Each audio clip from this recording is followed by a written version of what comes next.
పదే ఈవో చెప్పలేదు అనే విధంగా మాట్లాడు. ఈవో ఎక్కడ చెప్పలేదండి. నేను తప్పు చేశానని మాట్లాడుతున్నాడు. నేను ఎక్కడ తప్పు చేశానండి? అంటే మీ పీరియడ్లో ఈ మార్గ జరిగింది, పలాని కాంట్రాక్టర్కి ఇచ్చారు, 319 రూపాయలకు గీకిచ్చారు, నాసిరకం గీ వచ్చింది అని అంటే ఏ విధంగా మీరు సమాధానం చెప్పాలండి? నేను అడుగుతున్నా, ఎందుకు కండిషన్స్ అన్ని మార్చారండి? టెండర్ పిలవడానికి ఎందుకు కండిషన్స్ మార్చారో సమాధానం చెప్పండి. అన్ని కండిషన్స్ మార్చి ట్రేడర్స్ని ఎంకరేజ్ చేసి తక్కువ ధరకు ఇచ్చారని రివర్స్ టెండరింగ్కి వెళ్ళి ఇలాంటి నాసిరకం నెయ్యి తీసుకొచ్చి అపవిత్రం చేసి ఎన్నిసార్లు భక్తులు ఆందోళన చేశారండి. అక్కడ అన్నదానంలో అన్నం బాగాలేదని, భోజనం బాగాలేదని ఎన్నిసార్లు చెప్పారండి? అదే మాదిరిగా రూములు బాగాలేవని ఎన్నిసార్లు చెప్పారండి? ప్రసాదం బాగాలేదని ఎన్నిసార్లు డెమాన్స్ట్రేట్ చేశారండి? అలాంటి నాసిరకమైనటువంటి పదార్థాలను వాడి ఇలాంటి తప్పుడు పనులు చేసి ఇప్పుడు మాట్లాడుతూ ఇవన్నీ కూడా ఈవో చెప్పలేదు, రిపోర్ట్లు లేవు, నేను మాట్లాడానని. మొత్తం కూడా మనం చూస్తే ఇక్కడే కాదు, అన్ని టెంపుల్స్లో కూడా ఇలాంటి జరిగాయి. మొత్తం టెంపుల్స్ అన్ని ప్రక్షాళన చేశాం. 5 సంవత్సరాలు కొన్ని టెంపుల్స్ అయితే రాముల వారి తల తీసేస్తే, రాముడు తల తీసేస్తే రామతీర్థంలో ఇంతవరకు ఇన్వెస్టిగేషన్ లేదు. అంతర్వేదిని రథం తగలబెడితే ఇంతవరకు ఫైండింగ్స్ లేవు. దుర్గమ్మ గుడిలో ఆ లైన్స్ ఏవైతే ఉన్నాయో అవన్నీ దొంగిలించకపోతే దాని మీద యాక్షన్ లేదు. ఇలాంటివన్నీ జరిగిన తర్వాత నిన్న కూడా అనంతపూర్లో హనకన్కల్ విలేజ్లో కనేకల్ మండలంలో ఈశ్వరుడు అనేవాడు నేనే తగలబెట్టాలని చెప్పే పరిస్థితికి వచ్చాడు రథాన్ని. అంటే ఇతను వైఎస్ఆర్ కాంగ్రెస్ పార్టీ. మీ ఇష్ట ప్రకారం తగలబెడితే మేము మిమ్మల్ని సమర్థించాలి, లేదు ఇలాంటి చేసి మత సామరస్యాన్ని రెచ్చగొట్టి రాజకీయ లబ్ధి మీరు పొందాలంటే మేము గమ్మునుండాలి. ఎక్కడిదండి ఇది? ఒక రాజకీయ పార్టీకి ఉండవలసిన లక్ష్యాలు మీకున్నాయా? ఆ హుందాతనం మీకుందా? మీరు రాజకీయాల్లో ఉండడానికి అర్హత ఉందా మీకు? I'm asking straight question. మీకెక్కడుంది? ఎవడిచ్చాడు ఈ అధికారం? భక్తుల మనోభావాల్ని దెబ్బతీసే అధికారం వీళ్ళకి ఎవరిచ్చారు? మీరు వెళ్ళాలనుకున్నప్పుడు వెళ్ళండి, వెళ్ళినప్పుడు అక్కడ సాంప్రదాయాలు గౌరవించండి, రూల్స్ను పాటించండి, మీరు వెళ్ళి రండి. ఇక్కడ కూర్చొని కావాలని మళ్ళీ నెపం వేరే వాళ్ళ మీద వేయడానికి ఇష్టం లేదు. పోవడానికి అక్కడికి పోతే సంతకం పెట్టాలి, సంతకం పెట్టేది ఇష్టం లేదు, సంతకం పెట్టకుండా దౌర్జన్యం చేయాలి, దౌర్జన్యం చేయడానికి వీలు లేదు. కాబట్టి మీ యొక్క సమస్య అది. We are very clear. నేను అదే చెప్పాను మొన్న మీకు అందరికీ. నేను ఒక చట్టం తీసుకొస్తున్నాను, ఇతర మతస్థులు ఎవరికి వెళ్ళాలన్నా ఏ మతమైనా సరే, ఒక మతం అని కాదు, ప్రార్థనా మందిరాల్లో కానీ లేకపోతే వేరే మతాల్లో చర్చిల్లో కానీ మసీదుల్లో కానీ ఎక్కడైనా సరే వాళ్లే పనిచేయాలి, వాళ్ళ సాంప్రదాయాలు మనం గౌరవించాలి, నో సెకండ్ థాట్స్. వేరే మతం వాళ్ళు పోయినప్పుడు అక్కడ సాంప్రదాయాలను గౌరవించి దాని ప్రకారం నడవడుచుకోవాలని చెప్పాం. అలాంటివి చెప్తే దళితులు రానిరా, దళితులు రాని ఎవరు చెప్పారండి? ఎవరు చెప్పారు మీకు? దళితులు రాని ఎవరు చెప్పారు? దళితులు పోవడం లేదా టెంపుల్లోకి? అంటే నువ్వు పోకుండా, మీరు పోకుండా, మీరు పోవడానికి కారణం మీరు ఎత్తుక్కుంటూ కావాలని బురదేసే కార్యక్రమాన్ని చేస్తూ మీరు ఇంకొకరిని మాట్లాడడానికి మీకు అర్హత ఎక్కడ ఉందండి? Why you are talking all? అందుకే నేను చాలా స్పష్టంగా చెప్తున్నా, ఇతనికి ఒక అలవాటు అయింది రాజకీయాల్లో. ఒక క్రెడిబిలిటీ, విశ్వసనీయత లేదు. చెప్పిన తప్పే చెప్తా ఉంటాడు. నేనేదో చెప్పానంట, నేను చెప్పలా. This is the report. దేవుని భక్తుడిగా చెప్తున్నా. ఇది జరగకుండా 4 ట్యాంకర్స్ కూడా ఉపయోగించకపోయి ఉంటే నేను చాలా సంతోషపడేవాడిని. బాధపడుతున్నా, మనోవేదన చెందుతున్నా. వెంకటేశ్వర స్వామి కలియుగ దేవుడికి ఎలాంటి అపచారం ఆ గీ అయితే వాడారు. ఎక్కడ వాడారనేది ఇంకొక విషయం. గీ అయితే వాడారు. ఆ గీలో ఉందా అంటే నెక్స్ట్ వచ్చిన గీలో ఉంది. Same continuation. ఎందుకు ఇది రిజెక్ట్ చేశారు కదా అని మాట్లాడుతున్నారు. రిజెక్ట్ చేశారు. ఎందుకు రిజెక్ట్ చేశారు? అంత మునుపంతా కూడా యాక్సెప్ట్ చేశారు, వాడేశారు. ఇది ఎన్డీడీబీకి పంపించారు కాబట్టి, అక్రిడిషన్ పంపించి టెస్ట్కి పంపించారు కాబట్టి, టెస్ట్లో ప్రూవ్ అయింది కాబట్టి రిజెక్ట్ చేశారు. ఇంత మునుపు చేయలేదా అంటే చేయలేదు. అడల్టరేషన్ టెస్ట్లే లేవు అక్కడ. ఇప్పుడు పెడుతున్నాం world class testing equipment, laboratories అన్ని పెడతాం. అందరితో మాట్లాడతా, దేశంలో ఉండే ఎక్స్పర్ట్స్ అందరితో మాట్లాడి purity is important, sanctity is important, పవిత్రత. ఆ పవిత్రత కోసం ఏమేం చర్యలు తీసుకోవాలో చెక్స్ అండ్ బ్యాలెన్స్ అన్ని పెడతాం. ఎలాంటి అపవిత్రమైన కార్యక్రమం వెంకటేశ్వర స్వామి సన్నిధిలో జరగకుండా, వారి ఆర్గనైజేషన్లో జరగకుండా కాపాడే బాధ్యత ట్రస్టీగా మనందరి బాధ్యత. వారసులుగా గౌరవించాల్సిన బాధ్యత ప్రజలందరిది. ఏ ఒక్క వ్యక్తి వచ్చి మనోభావాలు దెబ్బతీస్తారంటే కుదరదు. I'm very clear. నేను ఆ విషయం మనం కూడా చెప్పా, ఈరోజు కూడా చెప్తున్నా.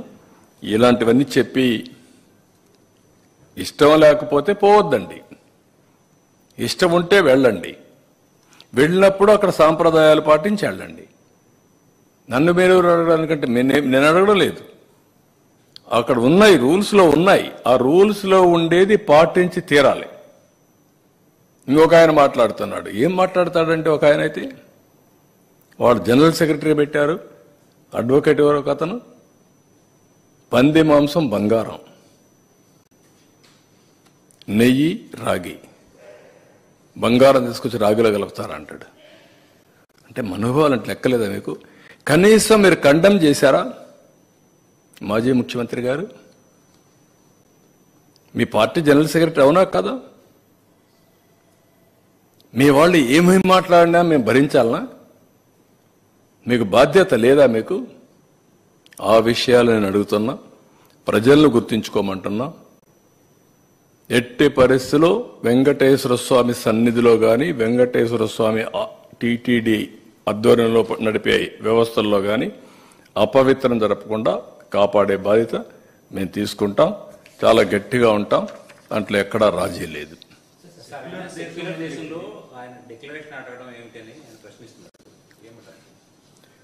దేశం సెక్యులర్ దేశం. మత సామరస్యాన్ని కాపాడడానికి, మనోభావాలు దెబ్బతీయడానికి కాదు. నా ఇష్ట ప్రకారం వేరే మతాల్ని రెచ్చగొట్టడానికి కాదు. ఆయన కూడా గుర్తుపెట్టుకోవాల్సింది, అక్కడ టెంపుల్లో సాంప్రదాయాలు. నేను కూడా ఒక టెంపుల్కి పోయినప్పుడు హిందూ అయినా అక్కడ సాంప్రదాయాలు పాటించలేకపోతే నేను పోను. Be clear.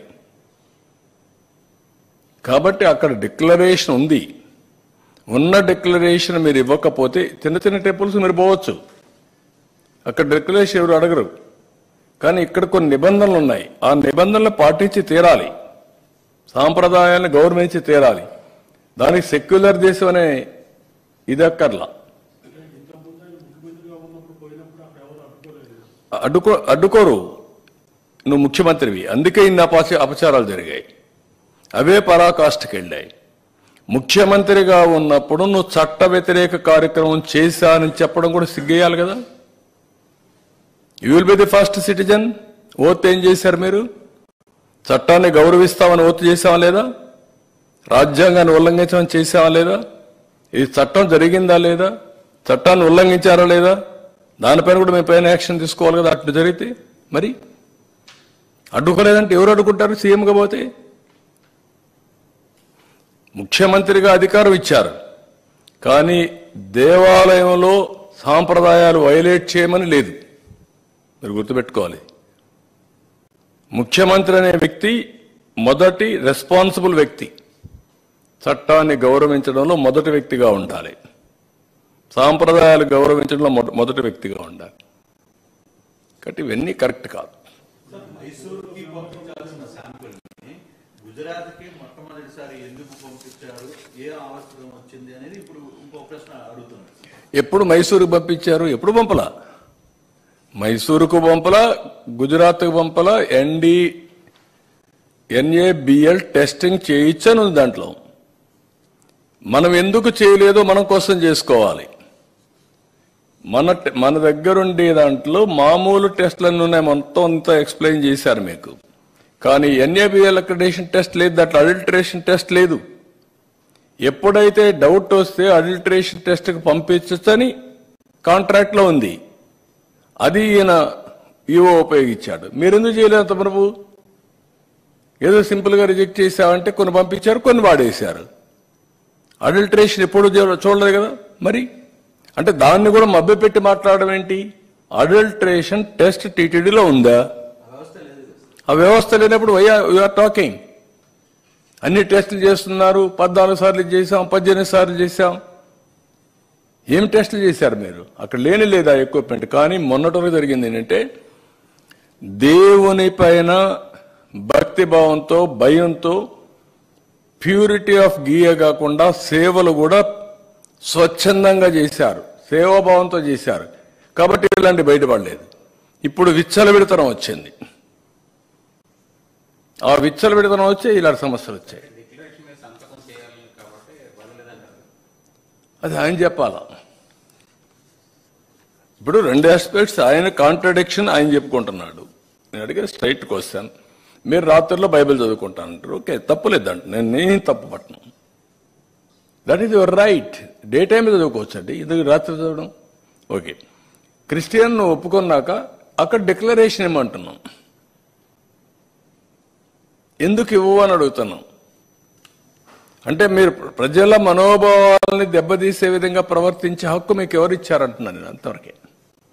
సార్, టీటీడీలో వేలాది మంది భక్తులు వస్తుంటారు, అన్ని కులాల మతాల వాళ్ళు కూడా. ఇప్పుడు ఈ డిక్లరేషన్ అనేది వచ్చిన తర్వాత రేపటి నుంచి అన్యమతస్తులు ఎవరైనా టెంపుల్లోకి వస్తే వాళ్ళందరి చేత డిక్లరేషన్ చేయించాల్సిన పరిస్థితి ఉంటుంది. అది ఉంటుంది. అది ఎలా ఐడెంటిఫై చేస్తారు? నోన్ పర్సన్స్ ఎవరైనా వస్తే వాళ్ళు కంపల్సరీ చేయాలి. అన్నోన్ తెలియకుండా పోతే ఎవరేం చేయలేరు. ఐడెంటిఫై చేసే వ్యవస్థ మన దగ్గర లేదు కాబట్టి వాళ్ళు వెళ్తే అది వేరే. కానీ వెంకటేశ్వర స్వామి దగ్గరికి వచ్చిన వేరే మతస్థులు అయితే నోన్ పర్సన్స్ ఉంటే they have to sign. Nothing wrong in it.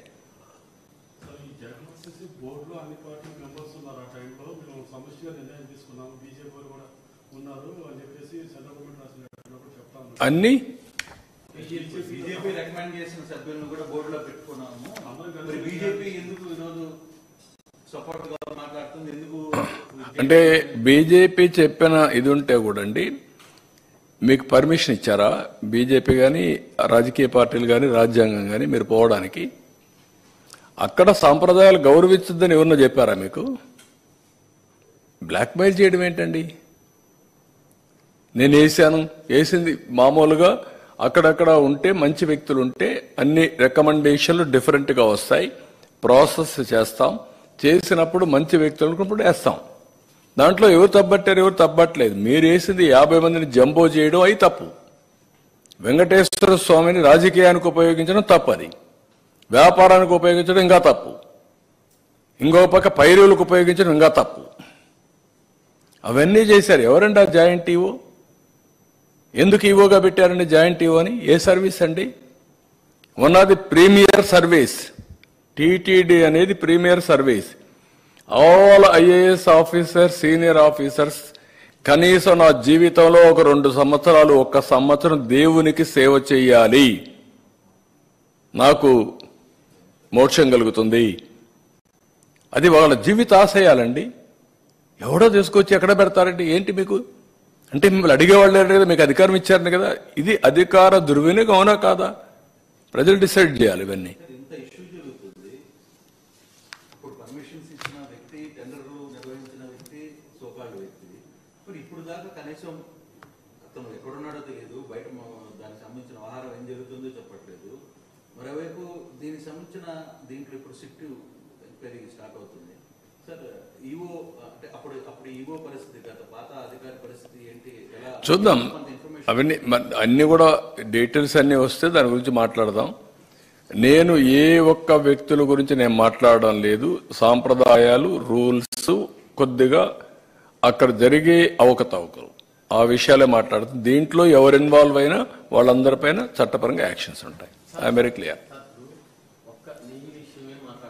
నెయ్యి విషయమే కాదు, కానీ అక్కడ చాలా రకాల అక్రమాలు జరిగాయని గతంలో మీరు కూడా చెప్పాడు, గడ్డి విషయం కావచ్చు, భోజన విషయం కానీ. కానీ ఇవన్నీ చేసిన దాంట్లో చాలా మంది హస్తం ఉంది. మరి వాళ్ళందరి మీద ఎలాంటి చర్యలు ఉంటాయి? నేనేమంటానంటే, అందుకే ఫస్ట్ టైం ప్రక్షాళన కోసం శ్యామలరావును పంపించాం, విజిలెన్స్ కూడా వేసాం ఇంత మునిపి.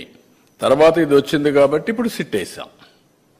ఇవన్నీ కూడా రెండు విషయాలు ఇక్కడ మనం గుర్తుపెట్టుకోవాల్సిన అవసరం ఉంది. వెంకటేశ్వర స్వామి పవిత్రతకు దెబ్బతినకుండా ఏ పని చేసినా విత్ ఇన్ దట్ పర్వ్యూ ప్రక్షాళన జరగాలి, పవిత్రతకు భంగం కలగకూడదు. ఇందాక మాట్లాడుతూ ఆయన నోటీసులు చూపించారు సార్. ఆయనకి ఇచ్చింది కాకుండా మొత్తం వాళ్ళ కార్యకర్తలకే, నాయకులకి ఇచ్చిన నోటీసులు చూపిస్తున్నారు. అదే నేను అడిగేది, ఏమిచ్చారు? యాక్ట్ ఆఫ్ 30 ఉంది, మీరు వైలేట్ చేయొద్దండి, గుమ్మికూడొద్దండి, గుంపులుగా వస్తే రెండు పక్కల మనుషులు వస్తే క్లాష్ అవుతాయి, లా అండ్ ఆర్డర్ ప్రాబ్లమ్స్ అని చెప్పారు.